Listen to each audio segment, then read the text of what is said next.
ഇന്നലെ വൈകുന്നേരം കോഴിക്കോട്ടെ ബേബി മെമ്മോറിയൽ ആശുപത്രിയിലായിരുന്നു അദ്ദേഹത്തിൻ്റെ അന്ത്യം സംഭവിച്ചത്. ഒരുപക്ഷെ കുറച്ച് ദിവസങ്ങളായി അദ്ദേഹം ആശുപത്രിയിൽ ചികിത്സയിലായിരുന്നു. ഇടയ്ക്ക് അദ്ദേഹത്തിൻ്റെ രോഗനില മൂർച്ഛിച്ചെങ്കിലും പിന്നീട് അദ്ദേഹം അത്ഭുതകരമായി തിരിച്ചു വരുന്ന രംഗമാണ് കണ്ടത്. ഡോക്ടർമാർക്കൊക്കെ വളരെ പ്രതീക്ഷ നൽകിക്കൊണ്ട് മരുന്നിനോടൊക്കെ അദ്ദേഹം പ്രതികരിക്കാൻ തുടങ്ങി. എന്നാൽ ഇന്നലെ രാത്രി 10 മണിയോടെ അദ്ദേഹത്തിൻ്റെ അന്ത്യം സംഭവിച്ചു. അക്ഷര കേരളത്തിൻ്റെ മുറ്റത്ത് ഏറ്റവും സമുന്നതനായ സാഹിത്യ സേവനം നൽകിയെന്ന ഒരു വിലയിരുത്തൽ തീർച്ചയായിട്ടും എം ഡിയുടെ കാര്യത്തിലുണ്ട്. കാലത്തിന് അതീതനായി കാലാതിവർത്തിയായി നിൽക്കുന്ന ഒരുപാട് രചനകൾ ബാക്കിയാക്കിയാണ് എം ഡി യാത്രയാകുന്നത്. ഇപ്പോൾ Goa governor P S Sreedharan Pillai അദ്ദേഹത്തിന് അന്തിമോപചാരം അർപ്പിക്കാൻ കോഴിക്കോട്ടെ വസതിയിൽ എത്തിക്കഴിഞ്ഞു. സാംസ്കാരിക കേരളത്തിൽ നിന്നും ചലച്ചിത്ര ലോകത്തു നിന്നും നിരവധി ആളുകൾ ഇന്ന് പുലർച്ചെ തന്നെ കോഴിക്കോടെത്തി അദ്ദേഹത്തിൻ്റെ വസതിയിലെത്തി അദ്ദേഹത്തിന് അന്തിമോപചാരം അർപ്പിച്ചു. എം ഡിക്ക് തുല്യം എം ഡി മാത്രം എന്ന് അവരെല്ലാവരും തന്നെ പറയാതെ പറയുന്നുണ്ട്. ഒരു കാലഘട്ടം മുഴുവൻ എം ഡി അദ്ദേഹത്തിൻ്റെ സാഹിത്യരചനയിലൂടെ സ്വന്തം നിലയിലേക്ക് വളർത്തിയെടുത്തു എന്നുള്ളതും ഒരു കാലം എം ഡിയുടെ കാലമായി മാറുന്നതുമൊക്കെ നമ്മൾ കണ്ടതാണ്. അദ്ദേഹത്തിൻ്റെ രചനകളിൽ അദ്ദേഹം സൂക്ഷിച്ച വൈപുല്യവും അതുപോലെ തന്നെ മേന്മയും ശ്രേഷ്ഠതയും ഒക്കെ തന്നെ സാഹിത്യ ലോകത്ത് പല ആൾക്കാർക്കും മാർഗ്ഗദീപമായി. ഒരു പത്രാധിപർ അല്ലെങ്കിൽ ഒരു എഴുത്തുകാരൻ, തിരക്കഥാകാരൻ, അങ്ങനെ ചെന്ന സ്ഥലങ്ങളിലെല്ലാം തന്നെ എം ഡി ടച്ച് മലയാളിക്ക് എപ്പോഴും അനുഭവപ്പെട്ടു എന്ന് മാത്രമല്ല ലോക സാഹിത്യത്തിലേക്ക് മലയാള കഥാലോകത്തെ കൈപിടിച്ച് നടത്താനും എം ഡിക്ക് പലപ്പോഴും കഴിഞ്ഞു. Goa governor P S Sreedharan Pillai അദ്ദേഹത്തിന് അന്തിമോപചാരം അർപ്പിക്കാൻ എത്തുന്നതിൻ്റെ തത്സമയ ദൃശ്യങ്ങളാണ് നമുക്ക് കാണാൻ കഴിയുന്നത്. ചലച്ചിത്ര സംവിധായകൻ ഹരിഹരൻ എം ഡിയുടെ കഥാപാത്രങ്ങൾക്ക് വെള്ളിത്തിരയിൽ വീരപരിവേഷം നൽകുകയും അതിനപ്പുറം ചിരപരിചിതമായ ചില വേഷങ്ങൾ മറ്റ് ചില വഴികളിൽ പിടിച്ചു നടത്തുകയും ചെയ്ത എം ഡിയുടെ കഥാപാത്രങ്ങൾക്ക് ജീവൻ പകർന്ന ഹരിഹരൻ കൂടി അദ്ദേഹത്തിന് അന്തിമോപചാരം അർപ്പിക്കാൻ എത്തിക്കഴിഞ്ഞു.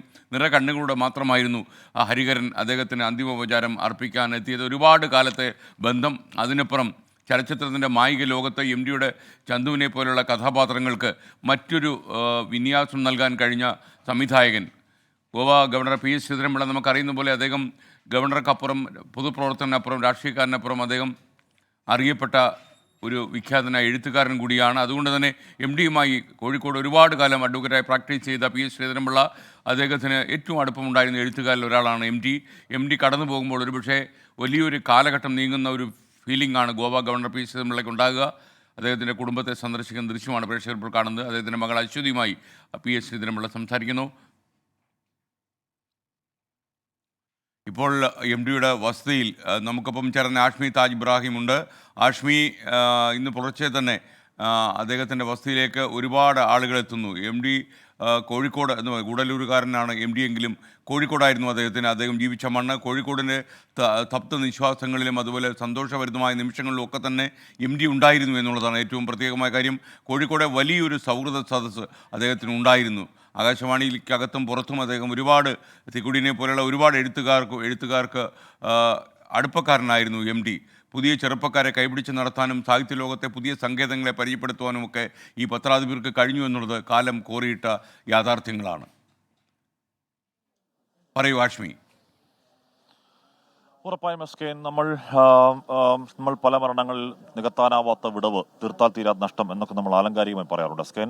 ഇതങ്ങനെയല്ല. ഇത് ശരിക്കും ആ വിടവ് നികത്തപ്പെടാൻ പോകുന്നില്ല എസ്കെൻ, അത് ഉറപ്പാണ്. എം ഡി ഒഴിച്ചിടുന്ന കസേരയിലേക്ക് കയറിയിരിക്കാൻ ഉഗ്രപ്രതാപമുള്ള ആരും ഇനി ഒരു പക്ഷേ ഉണ്ടായില്ലെന്ന് വരും. അത്രത്തോളം എഴുത്തിൻ്റെ ഒരു മഹാപ്രപഞ്ചം ബാക്കി വെച്ച് ഓർമ്മയാക്കിയിട്ടാണ് എം ടി വാസുദേവൻ നായർ ഇവിടുന്ന് യാത്രയാവാൻ പോകുന്നത് എസ്കെൻ. നേരത്തെ പറഞ്ഞതുപോലെ രാവിലെ മുതൽ തന്നെ ഒരുപാട് പേർ ഇങ്ങോട്ടേക്ക് വരുന്നുണ്ടായിരുന്നു. രാവിലെ മോഹൻലാൽ 5 മണിക്ക് മുന്നേ തന്നെ ഇങ്ങോട്ടേക്ക് എത്തി. അല്പസമയം മുമ്പ് ഹരിഹരൻ ഇങ്ങോട്ടേക്ക് വന്നു. Goa governor P S Sreedharan Pillai അകത്തുണ്ട്. ഹരിഹരൻ ഇപ്പോഴും പോയിട്ടില്ല, ഹരിഹരൻ അകത്തുണ്ട്. നമുക്കറിയാമല്ലോ, ഇടവഴിയിലെ പൂച്ച മിണ്ടാപ്പൂച്ച മുതൽ ഇങ്ങോട്ട് ഹരിഹരൻ എം ഡി ടീമിന്റെ എത്ര എണ്ണം പറഞ്ഞ സിനിമകൾ മലയാളി കണ്ടിരിക്കുന്നു. ഹരിഹരൻ എം ഡി ടീം എന്നൊരു പ്രമേയം പോലും ഉണ്ടായി. അപ്പോൾ സ്വാഭാവികമായും അത്രയധികം ഓർമ്മകൾ ഹരിഹരന് എം ഡിയെ ചുറ്റിപ്പറ്റിയുണ്ട്. അവിടെ നിന്ന് നിറകണ്ണുകളോട് അതൊക്കെ ഉറപ്പായും ആ ലോകത്തേക്ക് ഹരിഹരൻ സഞ്ചരിക്കുകയാണ്. ഉറപ്പായും എസ് കെ എൻ, നമ്മളോട് എം ഡിയെ പറ്റി സംസാരിക്കുന്ന ഓരോരുത്തരും അവർക്ക് എം ഡിയുമായി പറയാനുള്ള ഓരോരോ വ്യക്തി അനുഭവങ്ങളുണ്ട് എന്നുള്ളത് തന്നെയാണ് പ്രധാനം. അത്രത്തോളം സൗഹൃദങ്ങൾക്ക് പ്രാധാന്യം നൽകിയ, ഇനി സൗഹൃദമില്ലെങ്കിൽ കൂടിയും എസ് കെ നമ്മൾ അദ്ദേഹത്തിൻ്റെ കൃതികൾ വായിക്കുമ്പോൾ അദ്ദേഹത്തിൻ്റെ കൃതികൾ നമ്മളെ വ്യക്തിതലത്തിൽ സ്പർശിക്കുന്ന ഓരോ കൃതികളും വ്യക്തിതലത്തിൽ സ്പർശിക്കുന്ന ഇത് ഞാൻ തന്നെയാണല്ലോ ദൈവമേ എന്ന് നമ്മളെ കൊണ്ട് തോന്നിപ്പിക്കുന്ന കഥാപാത്രങ്ങൾ, അങ്ങനെ എഴുത്തിൻ്റെ മായാജാലം ഉണ്ട്. അല്പസമയം മുൻപാണ് SK ഞാൻ അകത്ത് കയറി എൻ്റെ പ്രിയപ്പെട്ട എഴുത്തുകാരനെ, എൻ്റെ പ്രിയപ്പെട്ട കഥാകാരനെ കാണുന്നത്. MD വാസുദേവൻ നായർ അവിടെ ഉറക്കത്തിലെന്ന വണ്ണം കിടക്കുന്നു. നമുക്കറിയാം അത് ഉറക്കമല്ല, അതിൽ തിരിച്ചു വരവില്ലാത്ത ഒരു യാത്രയാണെന്ന് എനിക്ക് ഉറപ്പായും നെഞ്ചിൽ കൈവച്ച് പറയാൻ കഴിയും. SK എന്നെ നമ്മൾ ഒരുപാടൊന്നും വായിച്ചിട്ടില്ലെങ്കിൽ കൂടിയും കുറച്ചൊക്കെ വായിച്ചിട്ടുണ്ടെങ്കിൽ അതിന് കാരണക്കാരൻ MD ആണ്. എം ഡിയുടെ രചനാലോകത്തിൽ കൂടിയാണ്, നാലുകെട്ടിൽ കൂടിയാണ് നമ്മളൊക്കെയും, എൻ്റെ തലമുറ എന്ന് മാത്രമല്ല SK ഒരുപക്ഷെ അതിന് മുമ്പുള്ള തലമുറ, SK തലമുറയൊക്കെയും വായനയിലേക്ക് പ്രവേശിക്കുന്നത് MD യുടെ ബാലസാഹിത്യമുണ്ട്. അതിനുശേഷം നാലുകെട്ടിലൂടെ രണ്ടാം എഴുത്തിലൂടെ ഒക്കെ തന്നെയാണ് ഗൗരവമായ വായനാ പ്രപഞ്ചത്തിലേക്ക് പ്രവേശിക്കുന്നത്. എം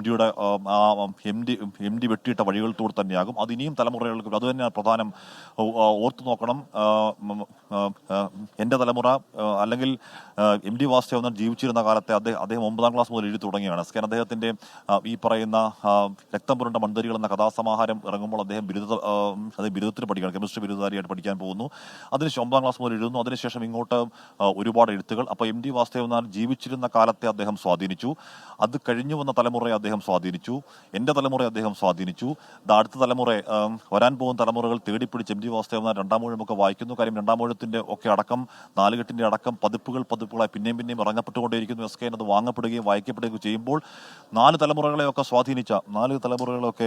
ഇത്രത്തോളം സ്വാധീനിച്ച മറ്റൊരു എഴുത്തുകാരൻ മലയാളത്തിലുണ്ടോ എന്ന് ചോദിച്ചാൽ അതില്ല എന്ന് തന്നെ ഉറപ്പായും പറയാൻ കഴിയും. SK കാര്യം നമുക്കറിയാം, പല എഴുത്തുകാർ അവർ ജീവിച്ചിരിക്കുന്ന കാലത്ത് തന്നെ അവരുടെ വ്യക്തിപ്രഭാവം എരിഞ്ഞൊടുങ്ങുന്നതൊക്കെ നമ്മൾ കാണുന്നുണ്ട്. ഇതങ്ങനെയല്ല.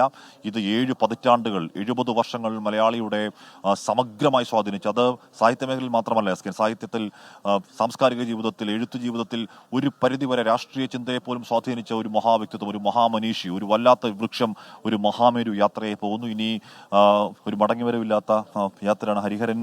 ഹരിഹരൻ പുറത്തേക്ക്, ഗോവ ഗവർണർ PS ശ്രീധരൻപിള്ള അദ്ദേഹത്തെ കണ്ടതിന് ശേഷം പുറത്തേക്ക് ഇറങ്ങി വരികയാണ്. നമ്മൾ പറഞ്ഞു വന്നത് 7 പതിറ്റാണ്ടുകൾ ഇത്രത്തോളം മലയാളി മനസ്സിനെ ആഴത്തിൽ സ്വാധീനിച്ച മറ്റൊരു വ്യക്തിത്വം, മറ്റൊരു സാഹിത്യകാരൻ ഉറപ്പായും ഇല്ല എന്ന് തന്നെ പറയാം. SK അറിയാം, MD വാസുദേവൻ നായർ ആരല്ല എന്നാണ് ചോദ്യം. അദ്ദേഹം അസാധ്യമായ തിരക്കഥകൾ, എണ്ണം പറഞ്ഞ തിരക്കഥകൾ എഴുതി മലയാള സിനിമയുടെ നാഴികക്കല്ലാവുന്ന 50ഓളം സിനിമകളുടെ ഭാഗവാക്കായി MD വാസുദേവൻ നായർ. എണ്ണം പറഞ്ഞ രണ്ടാം ഊഴം, നാലുകെട്ട് അടക്കം എണ്ണം പറഞ്ഞ നോവലുകൾ MD വാസുദേവൻ നായർ എഴുതി. അദ്ദേഹത്തിൻ്റെ അസാധ്യമായ ലേഖന സമാഹാരങ്ങളുണ്ടായി, അദ്ദേഹത്തിൻ്റെ ബാലസാഹിത്യമുണ്ടായി, അദ്ദേഹത്തിൻ്റെ ഉപന്യാസങ്ങളുണ്ടായി, ഡയറി കുറിപ്പുകളുണ്ടായി. എല്ലാത്തിലും ഇതിൽ ഒരേപോലെ തൊട്ടതൊക്കെ പൊന്നാക്കിയ മറ്റൊരു സാഹിത്യകാരൻ ഒരുപക്ഷെ മലയാളത്തിനില്ല എന്നതിന് ഉറപ്പായും പറയാം. അതുകൊണ്ട് തന്നെയാണ് പറയുന്നത് അദ്ദേഹം ജീവിച്ചത് ഒരുപക്ഷെ പുരാണങ്ങളെ വ്യാഖ്യാനിച്ച് ഇതിഹാസതുല്യമായ ജീവിതം, അക്ഷരാർത്ഥത്തിൽ ഇതിഹാസതുല്യമായ ജീവിതം ആയി മാറുന്നു അദ്ദേഹത്തിന്റെ ജീവിതം. എല്ലാ തരത്തിലും MD വാസുദേവൻ എഴുതി തുടങ്ങിയത്, MD വാസുദേവൻ നായർ ചെയ്തു വെച്ചതൊക്കെ പുതിയ പാത്ത് ബ്രേക്കിംഗ് ആയിരുന്നു. അത് പുതിയൊരു വഴിവെട്ടൽ തന്നെയായിരുന്നു.